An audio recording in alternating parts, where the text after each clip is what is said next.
The following program is a PBS Wisconsin original production. April showers bring destruction as storm damage from hail, flooding, and tornadoes wreaked havoc across the state this week.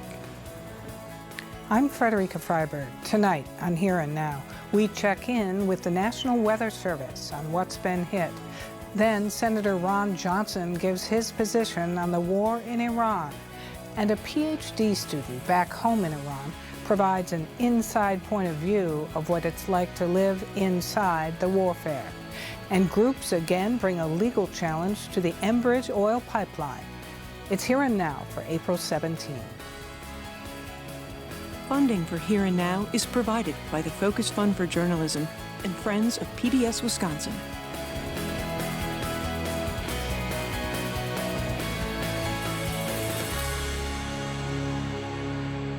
Governor Tony Evers this week called a state of emergency due to storms in Wisconsin.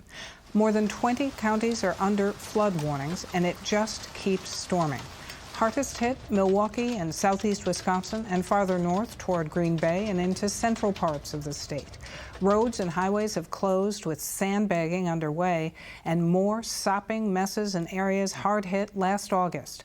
How unusual is this string of wet weather and storms? We turn to Kurt Kotenberg, a meteorologist in charge with the National Weather Service, joining us from Green Bay. And thanks a lot for being here. Yeah, thank you for having us. So what's been happening over the past several days in your region? Yeah, it's just been one round after the other, pretty much everywhere across Wisconsin. So not only the La Crosse area in southwestern Wisconsin, they issued over 55 severe weather warnings this week. The Milwaukee area has issued over 79 severe weather warnings this week, so it's just been statewide. And of course, we have the terrible flooding up in east central and northeastern Wisconsin. Long story short, so far in the month of April, so this is through the 16th of April, this doesn't even count the severe weather happening Friday. The National Weather Service offices have issued 172 severe thunderstorm warnings, tornado warnings, or flash flood warnings. And to put that number in perspective, we average about 22 statewide for the entire month of April. And that number that we've had so far halfway through April is more severe weather, severe thunderstorm, tornado warning, and more flash flood warnings than we've issued in the past 8 years combined. So we are just way outside the box of anything that we typically deal with here, not only in April in Wisconsin, but almost just in Wisconsin in general, even during the peak summer months. Boy, those numbers you were sharing about the number of weather alerts and storm warnings and stuff, that is stunning. It's wild. So this past Tuesday, the 14th, statewide, we issued 78 of those severe warnings, tornado warnings, flash flood warnings. That's the fifth most active day in state history, period, for us issuing warnings. So that includes, June, July, May. Like the fifth most active day happened here in the middle of April. And then, the flooding, especially the Wolf River in Shiocton and New London, those are record highs. So going back to 1922 was the previous record. So in any of our lifetimes, we have not seen this type of flooding across east central Wisconsin. And, I was working with talking with one of the emergency managers there, and they said that the Wolf River is so high. There's lots of sturgeon in the Wolf River that there's actually sturgeon in people's front yards. And so we're going to have to coordinate with the DNR once this is all done and the water starts receding. Like there's going to be sturgeon that need to be netted out of people's front yards. Like, just unprecedented things in any of our lifetimes. So, terrible flooding and terrible weather here across Wisconsin. And again, just very, very much looking forward to this upcoming week with it stopping and being dry finally. With the ground already saturated, what kind of flooding could result from Fridays and storms into this evening? Right. So, certainly in east central Wisconsin, we're talking about the Wolf River in particular. They've had hundreds and hundreds of people evacuating across towns such as New London and Shiocton. So they don't need a single more additional drop of rain. So the Friday event is the one positive, if there even is, there's not really positive, but the one good thing is that this could be a very fast moving system. So once it's through here Friday evening, it's probably going to be through Wisconsin 8, 9 o'clock, the worst of it. Hopefully then it should be quiet for at least the next 5 days. So that'll be a little different this evening one, very fast moving, whereas the past couple days has been a lot slower moving.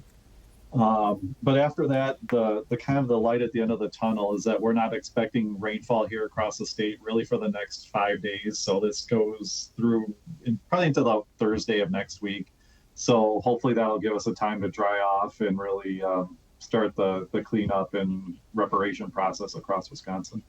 And, on the Wolf River, do you know what its current flood stage is or where it's at?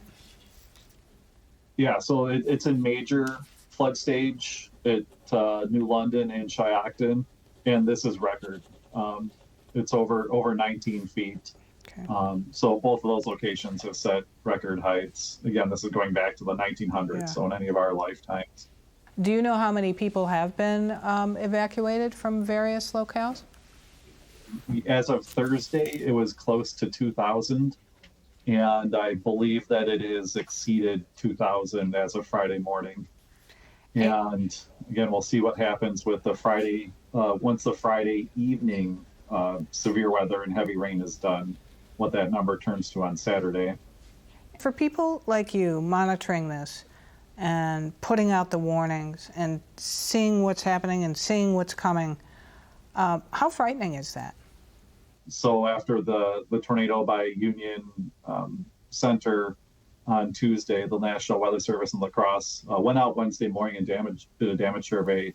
And, seeing the homes and the damage, these are our fellow Wisconsinites. And, just seeing, some people like they've lost everything.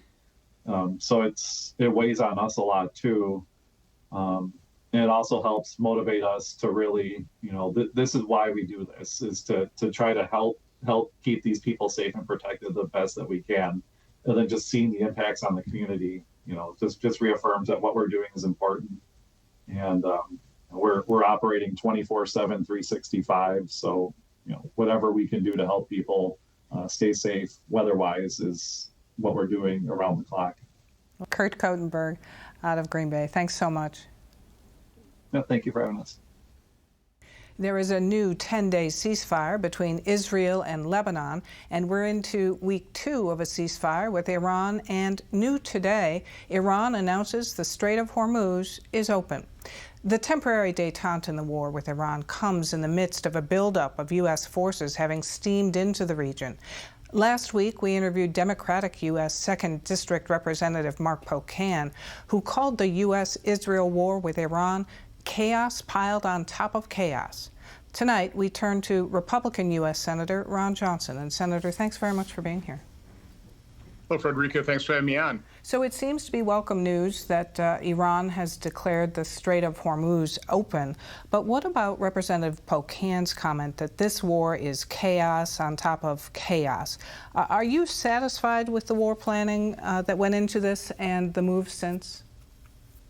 Last weekend I was on one of the Sunday morning shows, and the host started the interview by saying that I was supportive of the war in Iran. And I pushed back immediately by saying, no, I am absolutely opposed to the war the Iranian Ayatollahs declared on America 47 years ago.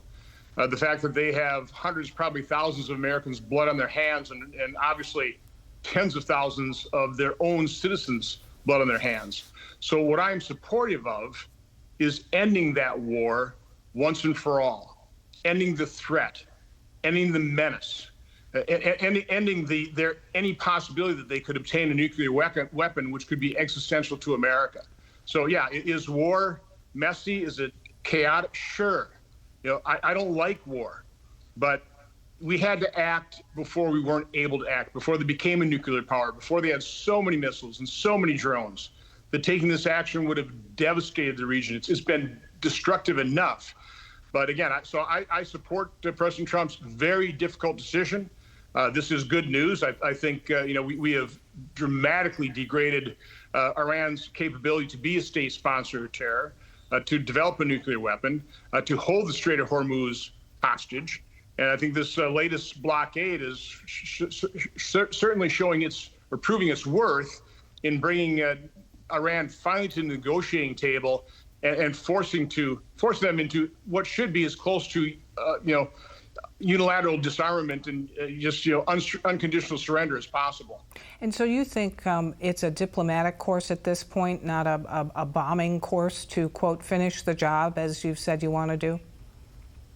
Yeah, I mean, when President Trump met with the families of the fallen at Dover, the dignified return, he reported in his speech that the families, almost to a person, said, okay, we've sacrificed, now finish the job. And I think it'd be, not good if we left a regime in place, continue to be dedicated to enrich uranium, not give up those uranium stockpiles, continue to build up their missile and drone stockpiles to continue to threaten the region and threaten world peace. So I want to finish the job. We have obviously decimated their leadership. We've decimated their missiles, their drones, their nuclear program, but we haven't finished the job. We need to do that. You took exception last week to the president threatening to wipe out an entire civilization in Iran. It was a newsworthy rebuke from a high-ranking Republican. What did you think when you saw that threat? I guess I wouldn't call it a rebuke. I was asked a question, and I gave an honest answer. We're not at war with Iranian people. In fact, we are trying to do everything we can to support them. We want to liberate the Iranian people, not impoverish them. So again, President Trump has a certain negotiating style. I mean, I, for one, am hoping and praying it works. I mean, Frederica, just think of how, if all these things are successful, it looks like Venezuela is on the road to success. If we can tame Iran, if we can remove that regime and get more responsible leadership in there who are going to be more interested in governing Iran for the benefit of its people, as opposed to their ideology, being a state sponsor of terror. I mean, just understand how positively that could reset global politics or the geopolitical situation throughout the world. If Cubans could reclaim their liberty, their freedom. I mean, these are, Iran should be incredibly successful and prosperous nation, as should Venezuela, as should Cuba. And it's only through American leadership that those things can happen. As to not being at war with the Iranian people, an Iranian UW student that is now there says it very much feels to her like the U.S. is at war with the people. How do you respond to that? That's one person's opinion. Again, we're not doing polls. I mean, they've obviously canceled the internet, so we don't know exactly what's happening inside Iran. I think one of the reasons the Iranian regime is so brutal to its people, I mean, they executed 30 to 40,000 of their own citizens in a couple of days. Okay, my guess is a large majority of Iranians would like to see the Ayatollahs gone on the dustbin of history. The sooner the better. Again, there are certainly people within Iran who support the mullahs and the Ayatollahs. But I just have to believe when you take a look at the long history of Iran, the Persian people and stuff, I mean, this has been a prosperous land. The Ayatollahs have just devastated what could be an incredibly prosperous and freedom-loving type of country. How, in your mind, can ordinary Iranian citizens like that UW student of whom we spoke rise up and take over the regime? Well, it's very difficult. I pointed this out in the past. For those who just want to keep pushing nationwide gun control and those who want to disarm America, this is what it looks like when a population is disarmed, when the only people that have bullets and rifles and weapons are a brutal regime. It leads to tyranny. And we had some pretty interesting testimony in the Senate this past week. Congressman Thomas Massie went through the list of regime after regime after regime, brutal dictatorial regimes leading to the deaths of millions of their citizens. The first action was always disarming the population. So it's difficult. I think we've certainly weakened the regime. It's as weak as it's ever been in its 47 years. We may have to do some assistance. We may have to provide some, I'll call it assistance to the Iranian people so they can finally over top of that regime. Senator Ron Johnson, we leave it there. Thanks very much for joining us again. Have a good day. A UW-Madison School of Journalism PhD student is back home living just outside Tehran. Each day brings fear and uncertainty for Tahereh Rahimi, who does not support the war, nor does she support the regime. She sees her country and people living there being destroyed. Communications are mostly down in the country, so we sent her questions to learn firsthand what it's like right now. Here's a sampling of what she said. I used to think that I was brave. I think that's not true anymore about me. I know that it's totally fine to be scared, but I think war really changes you. Depending what type of missiles they are using, you can feel the shake. That part is the scariest part. If I want to describe it to you, in the spring when the lightning hits, it sounds like the sky is being ripped apart. When you lay down on the ground, you can feel it like the same, ripping apart feeling inside there. I remember one night at the middle of the war, it was 8:30 or 9 p.m. and it was raining. We heard the sound of the fighter jets, and it was not just one, it was a group of them just passing over our head, and at the same time we could hear the explosions and also the shake. I remember I was thinking, why it doesn't finish? Why, when the end is gonna come? It is like constant torture. You are literally just waiting for something to happen to you or your loved ones. You're waiting for the bomb to hit, or the roof comes down, or the windows to shatter. After the jets pass over, obviously you feel happy that, okay, I'm safe. My family is safe. I am safe. But at the same time, that they hit somewhere else. They killed other people. You feel happy at the same time that you feel guilty why you are happy. The 8th night of the attack, when Israel bombed 3 oil depots in Tehran and 1 in Karaj, close to where I live,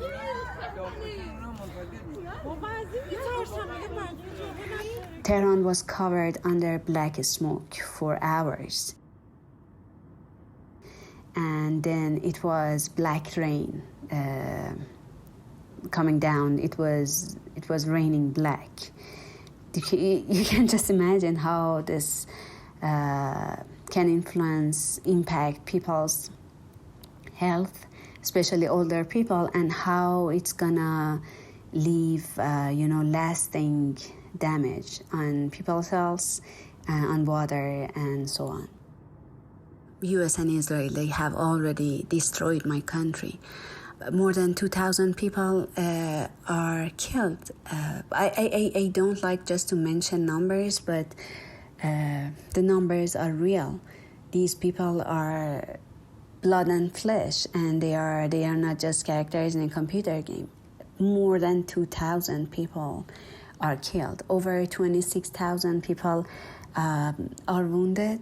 They are literally changing my country to another Gaza, where people are deeply suffering if they have not gone already, dead already. What do you think about how this war is being covered in the media? As you know, the internet is still down after almost 50 days. Netanyahu was the one dragged U.S. in this war, but I didn't see a lot of coverage. The part that the Israel has done is sort of whitewashed or softened in the news media, and people just don't talk about this. It might be the result of what I saw in how they were represented in domestic news media, but it was very disappointing that what they were talking was just about the oil price. The Brent oil is like, now it's 50 cents higher than yesterday, as if like the war was reduced to just the oil price, deleting the human side of the war. So my biggest fear is that they don't, Iranian government and the US don't come to an agreement. My biggest fear is that somehow the ceasefire ends and they resume the war. So it means all this nightmare is gonna happen again. I hope that this war ends forever and never happen again. The latest hearing challenging the Enbridge Line 5 oil and gas pipeline in northern Wisconsin unfolded late this week. The Bad River Band of Lake Superior, Chippewa, and environmental groups want state permits already approved to be reversed and to halt any pipeline construction. The circuit court judge in the case isn't expected to rule until the end of this month at the earliest. Even though Line 5 construction is being rerouted around the reservation, the band worries about damage to upstream and Lake Superior water. For more on this, we turn to Bad River Band chairwoman Elizabeth Arbuckle. And thanks very much for being here. Thanks for having me. So fundamentally, I've had people ask why the concerns if the pipeline has been rerouted to skirt reservation lands? There's lots of reasons to be worried or concerned. And one of them is when they do the construction, they are going to be stirring up mercury deposits from acid rain from decades past, and those have settled. So when they come through to do that, that's going to stir up these deposits, which are then going to go directly into our waterways. They are just hugging our reservation. It's not like they went miles and miles away. It's literally a stone's throw from our land, our reservation boundaries. And that is going to stir up these mercury deposits that have been in our wetlands and go into our water and go into Lake Superior. We already have mercury deposit warnings and can only eat one walleye a week or a month, depending on your age and gender, and that's problematic. So if we get more mercury, that's going to affect our fishing industry. It's certainly affecting our Ojibwe culture, because walleye, for example, is a major part of our culture. So that's what we worry about. The mercury upsets. We also worry about the blasting they're going to do in the reroute, which is in the Pinocchio Mountains, just off the reservation. That's another thing that we don't know what we don't know. They say, oh, it's safe, it's fine. The other one is our treaty rights. And this is key, because the way they want to do the reroute is, so we'll say this is the reservation, and they're going to go like that, with this being Lake Superior. So on all three sides, they're going to surround us and encircle us. And that's problematic because they're still in our ceded territory, right? We still have rights to hunt, fish, and gather in this land. And we're not going to be able to cross into our reservation without asking their permission. That's not what we signed up for. That's not the spirit of the law. That's not been the interpretations and the understanding of our treaty rights. So cutting us off from our land, from our own homeland, from accessing our treaty rights that we're allowed to use, which have been upheld, that's problematic. What is your response to the DNR and Enbridge saying that environmental issues have been exhaustively researched and addressed? I say I don't think so, right? I mean, everyone, like I said, everyone's been ignoring this mercury problem and the problem of the heavy metals that are going to be released by the land. So I don't think they have been exhaustively researched. And yet there seems to be no concern about this sleeping mercury that we have in the wetlands area on and near our reservation. Why the protracted fight? I don't think anybody wants a protracted fight, but it's the outcome that's important, not the battle. So we have to protect our homeland.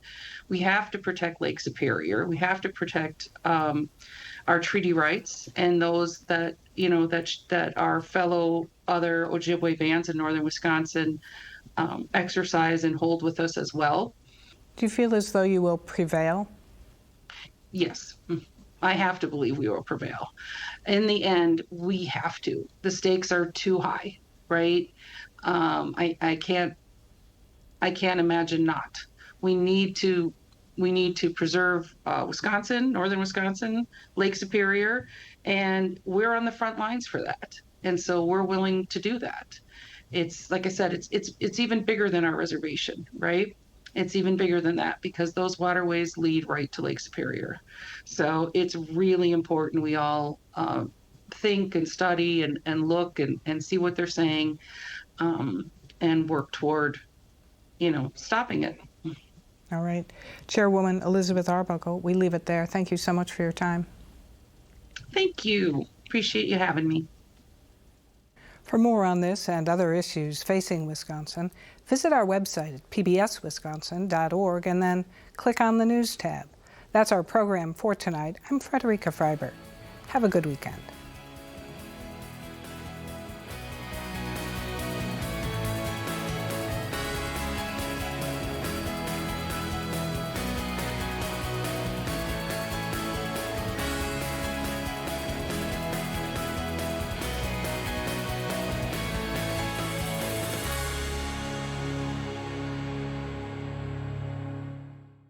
Funding for Here and Now is provided by the Focus Fund for Journalism and Friends of PBS Wisconsin.